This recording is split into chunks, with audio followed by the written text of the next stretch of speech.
Hello दोस्तों, नमस्कार, आदाब, सत श्री अकाल। क्या हाल है आप लोगों के? उम्मीद करता हूं अच्छे होंगे, सब कुछ कुशल मंगल होगा, सुरक्षित होगा। दोस्तों, जिस तरीके से दुनिया के अंदर युद्ध का माहौल दिन प्रतिदिन बनता जा रहा है, लगातार हर कोई अपनी अपनी गोटियां आगे चला रहा है या हर कोई अपनी अपनी जो चाल है वो चलता जा रहा है। ऐसे में चीन का एक खतरनाक प्लान सामने आया है और वो खतरनाक प्लान और किसी देश में नहीं, आपके एक सच्चे दोस्त ईरान के अंदर है, जिससे आपके लगभग आज़ादी के बाद के तो छोड़िए, न जाने कितनी सदियों पुराने आपके उनसे बहुत अच्छे संबंध रहे हैं, व्यापारिक से लेकर बहुत अच्छे दूसरे संबंध भी रहे हैं। इसी तरीके से अगर आप देखेंगे तो आज के दिन ईरान जो है वो चीन का एक पक्का दोस्त बनता हुआ नज़र आ रहा है और उस ईरान के अंदर चीन के बहुत ही खतरनाक प्लान आपके सामने मैं बताने जा रहा हूं कि किस तरीके से वो खतरनाक प्लान वो चीन एग्जीक्यूट कर चुका है, जो आगे आने वाले समय में दुनिया के लिए बहुत बड़ा खतरा होगा। और जो माहौल आज के दिन साउथ चाइना सी के अंदर चल रहा है, हो सकता है अगले 20 साल के अंदर वैसा ही, अगले 10 साल, 20 साल बहुत ज़्यादा बता रहा हूं, अगले 10 साल के अंदर वही एक महाभारत आपको पर्शियन गल्फ के अंदर देखने को मिले। दोस्तों, इस वीडियो को मैं आगे, इस टॉपिक को आगे कंप्लीट करने से पहले, आगे बढ़ाने से पहले आप लोगों को बता दूं कि हमारी लाइव क्लासेस चल रही हैं। जो भी बच्चा उसके अंदर क्लास अटेंड करना चाहे, क्लासरूम फीलिंग के साथ अटेंड करना चाहे, यू आर मोस्ट वेलकम, आप आ सकते हैं, कोई ऐसी समस्या नहीं है। और सबसे बड़ी बात, आज के दिन आप लोगों से फेस टू फेस इंटरेक्ट होने के लिए या आपके मैसेज का जवाब देने के लिए हम लोग टेलीग्राम पर भी उपलब्ध हैं। नीचे दिए गए टेलीग्राम ग्रुप के ऊपर हमारा लिंक पर क्लिक कीजिए या फिर हमारी स्क्रीन पर जो टेलीग्राम ग्रुप आपको हमारे टेलीग्राम ग्रुप का नाम दिखाई दे रहा है, उस पर आप क्लिक कीजिए या उस पर आप आइए, मेरे से आप लाइव बात कर सकते हैं या फिर मेरे से आप चैट कर सकते हैं। हम आपके बहुत सारे सवालों के जवाब उस पर देंगे।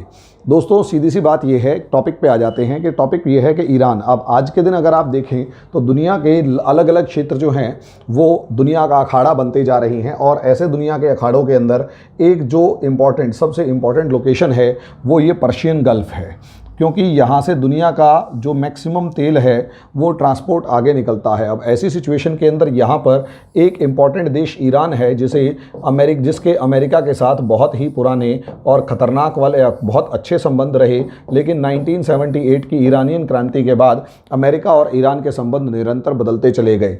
ऐसे में 2015 के अंदर एक न्यूक्लियर डील भी हुई थी अमेरिका और ईरान के संबंध सुधारने में, लेकिन कहीं ना कहीं 2018 में ट्रंप ने आके उन सारी की सारी डील्स को कैंसिल कर दिया। 2019 तक आते आते हालात फिर बदल गए और कहीं ना कहीं ईरान जो है वो दोबारा से अमेरिका के साथ उसी नाराज़गी के अंदर आ चुका है। अब ऐसी सिचुएशन में जब ईरान नाराज़गी के अंदर आ चुका है तो दोस्तों, यहाँ एक सिचुएशन ये देखिए कि ये ईरान जो इस समय पर अमेरिकन सैंक्शंस की वजह से बहुत ज़्यादा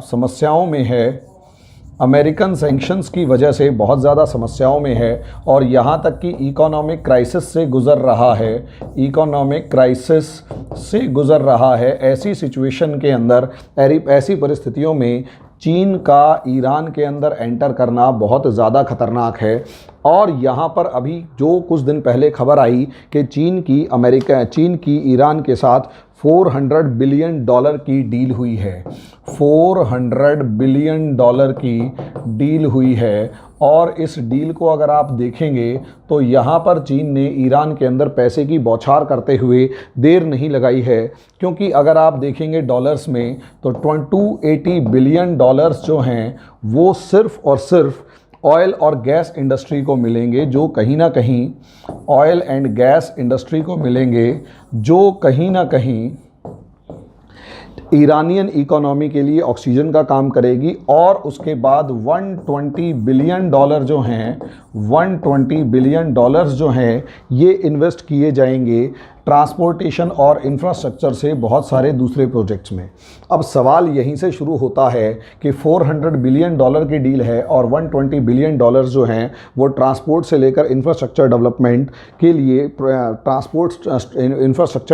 के लिए इस्तेमाल किए जाएंगे। टेलीकम्युनिकेशन से लेकर 5G से लेकर रेलवे से लेकर पेट्रोल से पोर्ट से लेकर और बहुत सारे दूसरे सेक्टर्स के अंदर ये $120 बिलियन का इन्वेस्टमेंट किया जाएगा। सबसे बड़ी बात ये है, यहाँ दो वर्ड्स यूज़ किए गए हैं, इकोनॉमिक एंड सिक्योरिटी। आर्थिक और सुरक्षात्मक, इकोनॉमिक एंड सिक्योरिटी से रिलेटेड ये डील है। अगर ये सिर्फ इकोनॉमी की होती तो भी कोई शायद बात थी, लेकिन यहाँ पर सुरक्षा का मामला है, और सुरक्षा का मामला कहीं ना कहीं ये आप लोगों को ये बता रहा है कि यहाँ पर मिलिट्री टर्म्स पर डील भी मौजूद है। यानी और इसी के बाद खबर आती है कि चीन के 4000 सोल्जर्स जो हैं, 4000 के करीब सोल्जर्स जो हैं वो ईरान डिप्लॉय किए जाएंगे, ताकि चाइना जो भी प्रोजेक्ट्स वहाँ स्टार्ट करे उनको प्रोटेक्ट किया जाए। चाइना जो भी वहाँ डिप्लॉय मतलब इंफ्रास्ट्रक्चर स्टार्ट करे, इंफ्रास्ट्रक्चर इन्वेस्टमेंट करे, उसकी प्रोटेक्शन के लिए 4000 चाइनीज़ सोल्जर जा रहे हैं। ये बिल्कुल ऐसे ही जैसे पीओके के अंदर चाइना के सोल्जर मौजूद हैं, और क्या नाम है, बलूचिस्तान के अंदर चाइना के सोल्जर्स मौजूद हैं, और हर उस जगह पर चाइना के सोल्जर्स मौजूद हैं जहां पर चीन ने कुछ ना कुछ ऑक्यूपाई किया है। तो सवाल ये है कि पिछले काफ़ी समय से मैं आप लोगों को बताता जा रहा हूं या बताता आ रहा हूं कि ईरान जो है, चीन जो है, वो किसी भी देश में इन्वेस्टमेंट अगर करता है तो वो क्या क्या सिचुएशंस देखता है। तो सबसे पहले वहाँ की पॉलिटिकल सिनारियो देखता है और वहाँ की इकोनॉमिक कंडीशंस देखता है। जिस भी देश में चीन इन्वेस्टमेंट करेगा उसकी सबसे पहली रिक्वायरमेंट ये नज़र आती है कि वो देश गरीब होना चाहिए या उसके आर्थिक हालात कमज़ोर होने चाहिए। ईरान के अंदर वो है। पॉलिटिकली वो कंट्री जो है वो अनस्टेबल होना चाहिए, वो भी यहाँ पर मौजूद है, क्योंकि वहाँ की जो ईरानियन गवर्नमेंट है उसको बहुत ज़्यादा पब्लिक सपोर्ट नहीं है और आए दिन वहाँ पर प्रोटेस्ट वगैरह होते रहते हैं। दुनिया के अंदर वो एलिनिएट हो चुका है, बिल्कुल अलग थलग पड़ चुका है। लेकिन सबसे ज़्यादा इंपॉर्टेंट जो मैं आपको सबके बार बार बताता हूँ कि चीन उस देश में इन्वेस्टमेंट करता है जो स्ट्रेटेजिक लोकेशन पर इंपॉर्टेंट होता है। और यहाँ पर चीन के लिए ईरान की जो स्ट्रेटेजिक इंपॉर्टेंस है वो आप लोगों को यहाँ पर नज़र आ जाएगी कि यहाँ अगर आप लोग देखते हैं, यहाँ अगर आप लोग देखते हैं ये ईरान है, और इस दुनिया के अंदर जो सबसे टॉप 10 ऑयल प्रोड्यूसिंग कंट्रीज़ हैं उसमें तीसरे या चौथे नंबर पर ईरान जो है वो आता है। अब ऐसी सिचुएशन में ईरान की स्ट्रेटेजिक लोकेशन ये है कि यहाँ पर ये कुवैत है, यहाँ इराक है, यहाँ सऊदी अरेबिया है, कतर है, यूएई है, ओमान है। ये ऑयल प्रोड्यूसिंग कंट्रीज़ हैं और इस पूरे इलाके के अंदर बहुत अच्छा ऑयल प्रोड्यूस होता है, बहुत सारा ऑयल प्रोड्यूस होता है।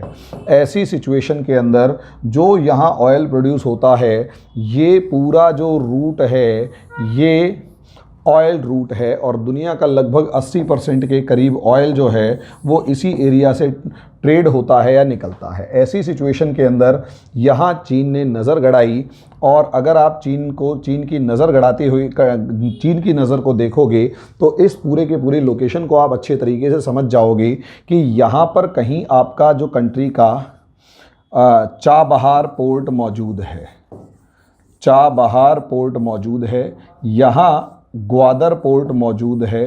अब चाबहार को अल्टरनेट के लिए ग्वादर आपने ढूंढा, लेकिन चीन उससे एक कदम आगे आया और आपके पीछे यहाँ एक पोर्ट पर कब्जा किया, या फिर यहाँ एक पोर्ट की डेवलपमेंट ईरान ने ले ली और इसका नाम है बंदर ए जस्क। अब क्योंकि मैंने अभी पिछली बार ही अभी थोड़ी देर पहले ही बताया कि ईरान के साथ चाइना के जो हैं वो मिलिट्री सिक्योरिटी जो रिलेशंस हैं वो भी इस्टेब्लिश हुए, तो ये जो बंदर ए जश्क पोर्ट है मे बी पॉसिबल, हालांकि अभी मैं जिस चीज़ पर बात कर रहा हूँ वो मीडिया के अंदर या इंटरनेशनल जो ऑर्गेनाइजेशंस हैं वो सारी की सारी इन चीज़ों के बारे में बता रही हैं, लेकिन वो ये चीज़ एक्सपोज नहीं कर पा रहे हैं, या क्योंकि चीन ने जो भी ईरान के साथ डील की है वो ईरान के साथ डील खुलकर सामने नहीं आ पाई है। तो हर किसी के पास एक जो टॉप सीक्रेट वाली जो बातें हैं और थोड़ी थोड़ी इन्फॉर्मेशन जो बाहर निकलती है उसी के आधार पर एक असेसमेंट किया जा रहा है। तो यहाँ दो चीज़ों का जो बिल्कुल क्लियर फॉर्म में जिक्र है वो है, एक तो बंदर ए जस्क पोर्ट जो है उसको चाइना डेवलप करेगा, जो कि दुनिया के लिए ख़तरा है, और वो ख़तरा और ज़्यादा बढ़ जाता है जब यहाँ पर एक आइलैंड है जिसे कहा जाएगा किस्क आइलैंड, जिसे कहा जाएगा किश आइलैंड। इस बंदरगाह का नाम, इस टापू का नाम है किश आइलैंड, और दुनिया के लिए अब ये सरदर्द बन सकता है, क्योंकि ये जो किश आइलैंड है ये एक ऐसी स्ट्रेटेजिक लोकेशन पर मौजूद है, एक ऐसी रणनीतिक जगह पर मौजूद है कि आप लोग खुद अंदाज़ा लगा कर देखिए कि दुनिया का जो मैक्सिमम ऑयल है वो इस जगह से जा रहा है, और इस जगह से अमेरिका से लेकर यूरोप से लेकर इंडिया से लेकर दुनिया के हर देश का तेल यहाँ से गुज़र रहा है। ऐसी सिचुएशन में आप यहाँ खुद देख सकते हैं 2 जगहों पर स्ट्रेटेजिक लोकेशंस पर चीन बैठा हुआ है, तो क्या वो पूरी दुनिया के ऑयल सप्लाई से को चौक नहीं कर सकता? भाई इधर भले ही अमेरिका है और यहाँ पर अमेरिका की ज़बरदस्त प्रेजेंस है, यहाँ पर ईरान मौजूद है, लेकिन यहाँ पर कहीं पर भी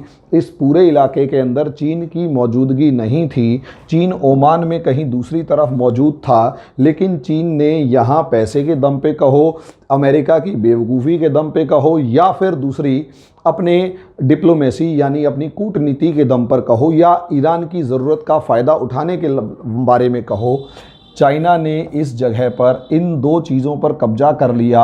यानी यहाँ अगर चाइना अपने युद्धपोत खड़े करता है और यहाँ अगर चाइना अपने युद्धपोत खड़े करता है, भले ही सामने कितना भी अमेरिका क्यों ना हुआ, ये जो जगह है इसका नाम है हॉर्मूज़ स्ट्रेट। और इस हॉर्मूज़ स्ट्रेट के अंदर, इस हॉर्मूज़ की खाड़ी के अंदर या हॉर्मूज़ जल संधि के ऊपर कहीं ना कहीं अभी तक अमेरिका अपना दबदबा रखता था, ईरान को हमेशा दबाए रखता था। लेकिन ईरान ने इस $400 बिलियन की डील के साथ साथ अमेरिका को सबसे बड़ा झटका ये दिया है कि इस इलाके में चीन को लाकर खड़ा कर दिया। यहाँ अब और कुछ नहीं होगा अमेरिका कमज़ोर होने के अलावा। यहाँ अमेरिका की टेंशन्स बढ़ चुकी हैं कि इस इलाके में 2 जगह पर अगर चीन के पोर्ट्स खड़े हैं, चीन के जहाज़ खड़े हैं तो, और चीन के जंगी जहाज़ या पनडुब्बियाँ खड़ी हैं, तो इस इलाके पर कब्जा बनाए रखना अमेरिका के लिए अब टेढ़ी खीर हो चुका है। क्योंकि ये जो पूरी हॉर्मूज़ स्ट्रेट है ये एक जगह पर तो आकर सिर्फ़ और सिर्फ 50 किलोमीटर चौड़ी रह जाती है। अब अगर ये 50 किलोमीटर ही चौड़ी रह गई है तो इतने छोटे से इलाके को ब्लॉक करना कोई बड़ी बात नहीं है। इतने छोटे से इलाके को आराम से ब्लॉक किया जा सकता है। भले ही अमेरिका यहाँ कितना भी मजबूत क्यों ना हुआ, 2 स्ट्रेटेजिक लोकेशंस पर चाइना आ चुका है। ये ईरान का अमेरिका के ऊपर मास्टर स्ट्रोक था, master stroke of Iran against America. और चाइना का ये मास्टर स्ट्रोक है अगेंस्ट अमेरिका। चीन ने और ईरान ने मिलकर 2 दुश्मन अमेरिका के, इन्होंने मिलकर अमेरिका को घेर कर खड़ा कर दिया। ये सबसे बड़ी रियलिटी है। आगे आगे देखिए होता है क्या। ये जो इंटरनेशनल रिलेशंस हैं ये किस दिशा में किस तरीके से आगे बढ़ते हैं समय बताएगा। लेकिन अभी जो सिचुएशन है वो आपको मैंने एक्सप्लेन कर दी है। यहाँ सबसे बड़ा झटका, भारत को छोड़िए, भारत की तो बाद की बात है, सबसे बड़ा झटका अमेरिका को लगा है। भारत के बारे में अगले वीडियो में डिस्कस करेंगे। अभी के लिए इस वीडियो के लिए इतना ही। धन्यवाद।